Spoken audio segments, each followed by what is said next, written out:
5년간 표류했던 국립 AI 바이오 영재학교 건립 사업이 재개됐지만 2027년 개교를 위해선 해결해야 할 과제가 여전히 많습니다.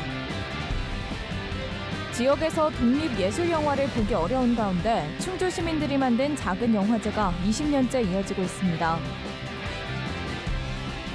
수영장과 헬스장을 이용하는 시민들의 안전을 위해 최근 인공지능 기술을 도입해 안전 사각지대를 최소화하고 있습니다.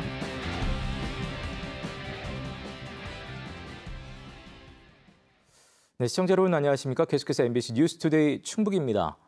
밤사이 충북 대부분 지역의 기온이 영하권으로 크게 떨어졌습니다. 오늘 아침 최저 기온은 괴산 영하 4.1도, 영동 영하 4도, 충주 영하 3.8도 등으로 청주와 옥천을 제외한 충북 전역이 영하권을 기록했습니다. 아침 기온은 어제보다 10도가량 낮아졌고 찬바람도 다소 강하게 불고 있습니다. 보은과 옥천, 영동, 괴산에 내려진 한파주의보도 유지되고 있는 가운데 오늘 낮 기온도 영상 7도에서 8도에 머물러 어제보다 3, 4도가량 더 낮겠습니다. 분담비 이견으로 7개월 동안 멈춰있던 국립 AI 바이오 영재학교 건립 사업이 이제야 본 궤도에 올랐습니다. 하지만 일정이 늦어졌고 또 첫 고비를 넘긴 정도여서 오는 2027년 개교를 위해서는 풀어야 할 과제가 여전히 적지 않습니다. 정재영 기자입니다. 대통령 공약에 포함돼 국정 과제로 추진 중인 국립 AI 바이오 영재학교. 예비 타당성 조사 면제에 이어 올해 31억여 원의 설계비가 확보돼 지금쯤 설계 마무리 단계여야 합니다. 그런데 설계 공모를 앞두고 500억 원 넘는 건축비를 어떻게 나눌지 충북과 기획재정부가 이견을 좁히지 못했습니다. 절차는 멈춰버렸고 설계 착수조차 못하자 정부는 내년도 예산 안에 학교 건축비를 넣지 않았습니다. 이달 말까지인 국회 예산안 심사 중 되살리지 못하면 차질이 불가피했는데 양측이 충북 30% 분담에 극적으로 합의했습니다. 7개월 만에 설계 공모가 시작됐고 내년에 착공할 수 있는 길이 열린 겁니다. 건립비는 국가지자체 7대 3으로 하고 운영비는 이후에 논의하는 것으로 해서 이번 달에 설계 공모에 착수했고 그래서 실질적으로 이제 학교 설립이 가시화가 됐다. 가장 시급한 첫 고비는 넘긴 셈인데 아직 갈 길이 멉니다. 당장 2주 안에 내년에 쓸 건축비 200억 원을 정부 예산안에 반영시키는 게 첫 번째. 다음 단계는 충북 몫인 건축비의 30%, 즉 210억 원을 누가 얼마씩 분담할지 정하는 일입니다. 충청북도는 50억 원 상당의 부지를 내놓은 만큼 나머지는 충북교육청과 청주시가 내길 바라지만 도교육청의 공식 입장은 충북 몫의 30% 분담인데다 청주시는 분담 자체가 어렵다고 밝혀 난관이 예상됩니다. 가장 중요한 요소 중 하나인 지역인재 할당도 여전히 안개 속입니다. 충북은 지역 균형 발전이라는 설립 취지와 설립비 상당 부분 지원을 내세우지만 설립 추진단은 확답하지 않고 있습니다. 자사고라든지 외고, 국제국에서 이제 지역인재를 20% 지금 선발하고 있고 특히 이제 의대 지역인재 선발 비율이 지금 확대되고 있습니다. 이러한 국가 정책을 반영했을 때 여기에 연간 100억 원으로 추산되는 운영비 분담 여부를 정부와 다시 정해야 하고 교명에 충북을 넣는 것에 대한 이견, 또 설계 지연으로 늦어진 일정을 어떻게 단축시켜 2027년까지 맞출지 등도 극복해야 할 과제입니다. MBC 뉴스 정재영입니다. 스크린 독과점이 심하다 보니 상영관 확보가 어려운 독립영화나 예술영화는 특히 지역에서는 더더욱 찾아보기가 어렵지요. 이에 충주에서는 시민들이 직접 다양하고 실험적인 영화를 골라볼 수 있는 작은 영화제를 만들었는데 어느새 20년이 넘었습니다. 이승준 기자가 소개합니다. 충주의 한 공연장, 동물복지와 청주 동물원을 다룬 다큐 영화를 보기 위한 관객이 들어옵니다. 개봉관에서 일찌감치 상영이 종료됐고 수익성을 기대할 수 없어 보기 힘들었던 영화입니다. 애초에 그 동물 자체를 영화로 다룬다는 게 많이 없었어갖고 여기서 이거 한다는 게 조금 놀랍기도 했고 한 번쯤은 봐보고 싶고 궁금하기도 했어요. 영화제라고 하지만 상영 영화는 사흘 동안 고작 5편. 그래서 이름도 작은 영화제입니다. 보조금을 포함해도 예산이 몇백만 원에 불과해 상영 영화도 적을 수밖에 없습니다. 함께 하시는 회원분들이 이제 회비를 매달 납부를 하고 또 오늘처럼 상영회를 하는 날에는 찾아주시는 분들께서 후원금도 또 선뜻 내어주시고. 그러나 영화제 주제는 결코 작지 않습니다. 우리 삶의 중요한 화두인 가족과 여성, 교육, 인권 등을 다루고 있습니다. 상업성이 떨어진다는 이유로 지역에서 만날 수 없던 영화들입니다. 20여 년 전에도 상황은 마찬가지. 작은 영화제가 탄생한 이유입니다. 목마른 사람이 우물 판다 이런 심정으로 우리가 한번 충주에서 여럿이 같이 볼 수 있는 이런 그 시민들과 함께 볼 수 있는 영화 상영회를 우리가 직접 한번 만들어 보면 어떨까? 상업영화나 멀티플렉스에서 볼 수 없는 문화의 다양성을 만날 수 있는 것이 작은 영화제의 힘입니다. 우리가 이렇게 제대로 못 보는 것들, 그런 것들을 보여주다 보니까 더 이제 여기를 오고 싶어 하는 것 같아요. 저도 그렇고 아이도. 23년 동안 시민의 자발적 참여로 이어온 충주 작은 영화제. 지역 문화의 다양성을 지키고 문화적 갈증을 해결하는 소통의 장으로 자리매김하고 있습니다. MBC 뉴스 이승준입니다. 충북경찰청이 오늘부터 내년 1월 말까지 연말연시 음주운전 특별단속을 실시합니다.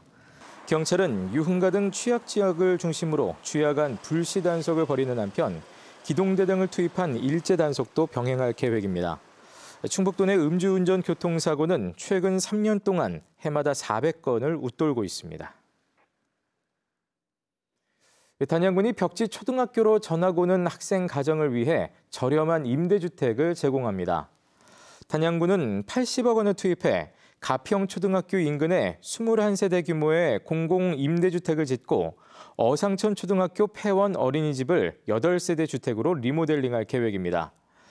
입주 대상은 초등학교 학구 밖에서 통학하는 가정을 우선으로 재학생 가족과 산업체 근로자 순으로 입주 자격이 주어집니다.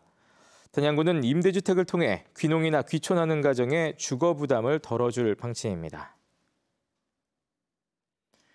청주시의회가 지역의 독립운동 역사를 기리기 위한 독립운동 기념사업 지원 조례안을 입법 예고했습니다. 조례는 청주 지역 독립운동과 독립운동가들의 업적을 계승하고 발전시키기 위한 지원 체계를 내용으로 하고 있습니다. 또 자료 수집과 연구, 추모 사업, 보조금 지원 등의 법적 근거를 담고 있습니다. 청주는 3.1운동 민족대표 33인 가운데 6명을 배출한 지역입니다.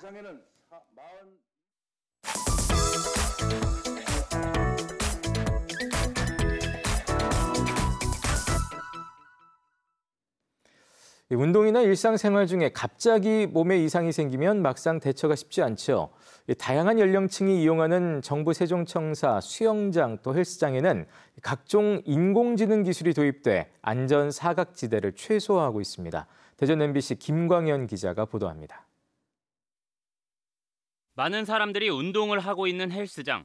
가운데에 있는 사람이 바닥에 눕자 비상 상황을 알리는 글자가 뜹니다.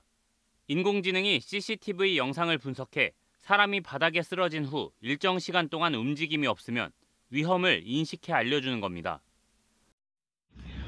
살려주세요! 도움을 요청하는 소리가 나자 관제실 화면에 알림이 뜹니다. 탈의실과 화장실 등 안전 사각지대에서 소리를 인식해 위험 상황을 파악하는 겁니다. 비명이나 울음, 도움 요청 등을 감지하는데 CCTV를 통한 모니터링의 한계를 보완할 것으로 기대됩니다. 여성 비명, 남성 비명을 구분해서 인식을 하고요. 그리고 이제 유리가 깨지는 소리라든지 누가 쿵쿵쿵쿵 이제 문을 계속 두드린다든지 그런 소리도 감지할 수 있습니다. 또 수영장이나 탈의실 등 감전 사고 위험이 높은 곳에는 무감전 설비가 설치됐습니다.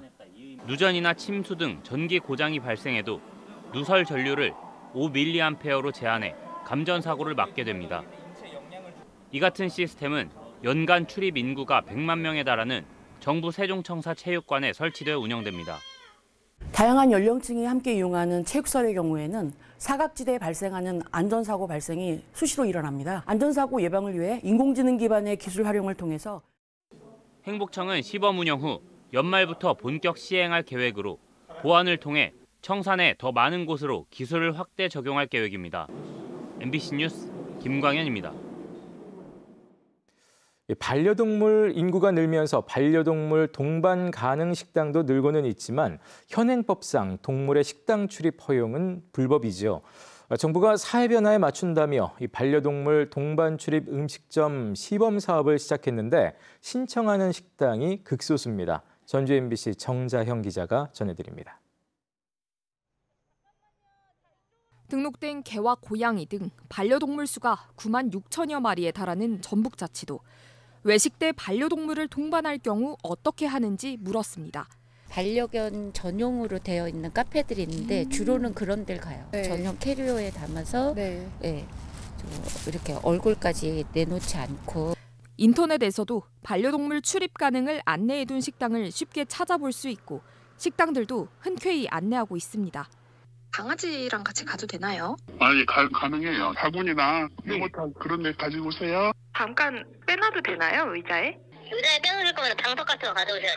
모두 친절하게 맡고 있지만 현행법상 모두 불법입니다. 식품위생법 시행규칙에 따르면 반려동물과 사람의 공간은 분리돼야 해 애견 카페를 포함해 반려동물 동반 식당 운영을 해선 안 됩니다. 정부는 반려동물 인구 증가를 반영해 규제 완화를 목표로 2년 전부터 반려동물 동반 음식점 시범 사업을 도입했습니다. 해당 규제 샌드박스에는 전국에서 144개 업체만 참여했고 그나마 대기업 체인점 위주로 영세 사업자는 찾아보기 힘들었습니다. 더욱이 전북의 경우 부안의 대형 숙박업소 한 곳뿐입니다. 왜냐하면 기업에서 서류 작성하고 기관에서 그런 컨설팅 해주고 저희 쪽으로 넘어오고 규제부처 검토 의견 받고 조율하는 데 시간이 좀 걸리거든요. 반려동물 동반에 대한 찬반이 존재하지만 시대 변화에 맞춘 입법을 늦추면 사회적 비용만 늘어나는 상황에 처할 수도 있습니다. MBC 뉴스 정자영입니다. 처음 본 20대 여성에게 성관계를 요구한 60대가 실형을 선고받았습니다. 청주지법 형사 1단독 권노을 판사는 스토킹 처벌법 위반 혐의로 기소된 60대 남성에게 징역 1년을 선고하고 법정 구속했습니다. 구속된 남성은 지난해 8월 횡단보도에서 20대 여성을 따라다니며 성매매를 제안하는 등 성적 수치심을 준 혐의를 받고 있습니다. 재판부는 피고인이 강제추행 전력이 있음에도 누범 기간 중 다시 범행했다며 실형 선고 이유를 밝혔습니다. 청주 테크노폴리스 일대에 경찰 지구대가 신설됩니다. 충북경찰청은 내년 10월까지 28억 원을 들여 송절동 일원에 400제곱미터 규모의 지구대를 건설할 예정입니다. 인구 유입으로 치안 수요가 증가하는 이 지역은 현재 복명지구대가 관할하고 있으나 경찰 1인당 담당 인구가 전국 평균보다 500여 명 많은 1,367명에 달합니다.